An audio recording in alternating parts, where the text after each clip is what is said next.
This is Tom Dillon, the Lifetime Liberal, and today is Sunday, July 26, 2020. The title of this rant is Trump Can't Wait Till October for His October Surprises. So people's positions have hardened. He is behind in the battleground states. He's behind in the national areas.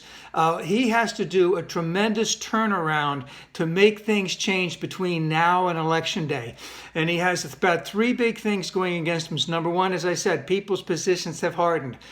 We have not seen the peak in COVID. If we have seen the peak in COVID in terms of the actual confirmed cases, let's just say today, there won't be a peak in terms of the deaths for another 3 or 4 weeks. He also has that whole stupid thing about sending kids back to school. And, everyone has a strong position on that. And the vast majority of Americans do not want kids to go back to school if they're in any unsafe conditions. And remember, again, he's had the CDC change exactly what would be the best methods for them to go back to school. And for a lot of these school systems in a lot of states, especially in red states, they're on a shoestring budget. They don't have the capital to invest in all the stuff that's necessary to make it safe for kids to go back to school.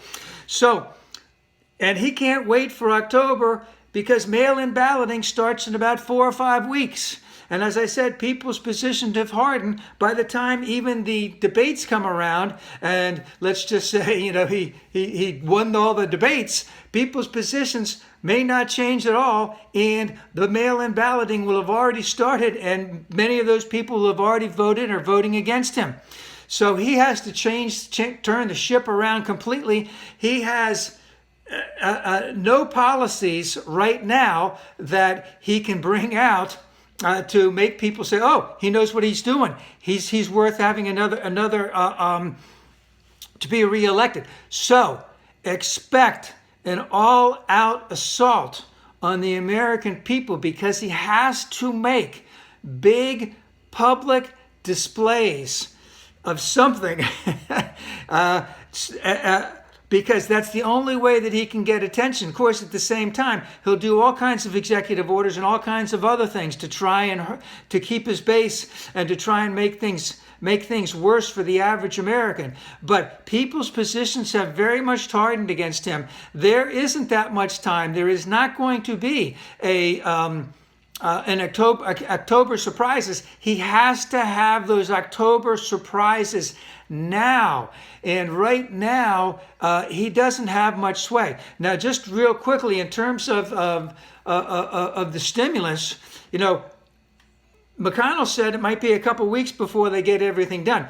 In cases like this, the White House normally takes the stand, puts everything on the table, shoves it down the Senate's throat, shoves it down McConnell's throat, and says, we need this because, hey, if we don't have something out there, people are going to get thrown out in the street. People are going to get their houses repossessed. People are not going to be able to make their car payments, et cetera, et cetera. And guess what? I need to have stimulus because I need to have people think that I am trying to help them. But right now, McConnell seems to be holding the cards, and he says it's going to be a couple weeks. Everyone knows someone who is unemployed, and if their let's just say unemployment benefits go down that much, they will not be able to meet their expenses. So expect some really, really crazy stuff coming up in the next several weeks from this guy.